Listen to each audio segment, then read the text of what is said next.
French fishermen have warned Paris ministers not to be violent in their diplomatic responses to Jersey after they refused to grant 73 post-Brexit licenses for English Channel fishing. It comes as Jersey's External Relations Minister Ian Gorst travelled to Paris for crunch talks with French Sea Minister Annick Girardin, Miros Sifkovic, Vice President of the European Commission and EU Fisheries Commissioner Virginijus Sinkevicius. On Tuesday, tense technical discussions took place between both sides with UK Fisheries Minister Victoria Prentice also present at meetings. Ms Girardin warned retaliatory measures would be put forward if St Helier were not forthcoming in granting the 73 outstanding licenses. France has set a Monday, November 1 deadline for Jersey officials to give their responses to outstanding access requests and apply the terms of the post-Brexit accord hammered out last year. The French government threatened to curb electricity supplies to the Channel Island if no progress was made, but the European Union has not been eager to inflame tensions with any form of retaliatory measures against the UK.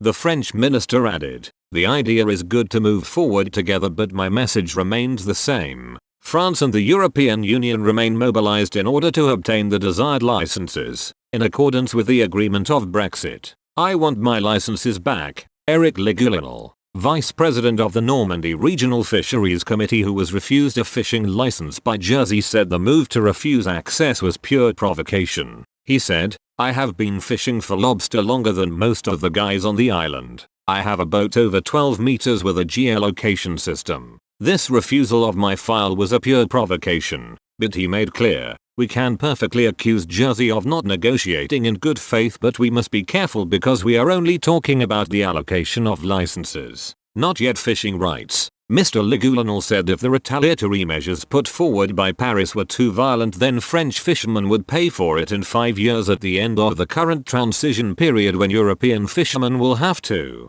give up 25% of their catches in British waters. Meanwhile, trawlerman Pascal Delacour claimed Brexit reshuffled the cards for the French fishing industry, stressing Jersey ministers had gone too far when refusing licenses. However, Mr. Delacour said France had played its part badly with little or no communication with the fishing industry on the post-Brexit regulations. He continued, "Nothing is clear and the French government has not even been able to send an administrative to translate the incomprehensible English documents that Jersey sends us. I am a fisherman. I am not an Oxford graduate." Mr. Gorst said the meetings were an opportunity to reset relations between Paris, St Helier and London and reinstate cooperation for the benefit of both fishing communities. Fishing rights for EU boats in UK waters were a key stumbling block to negotiations for EU trade and cooperation agreement, which Jersey has agreed to follow when issuing post-Brexit fishing licenses. The dispute flared in May when a flotilla of around 50 French trawlers massed in front of the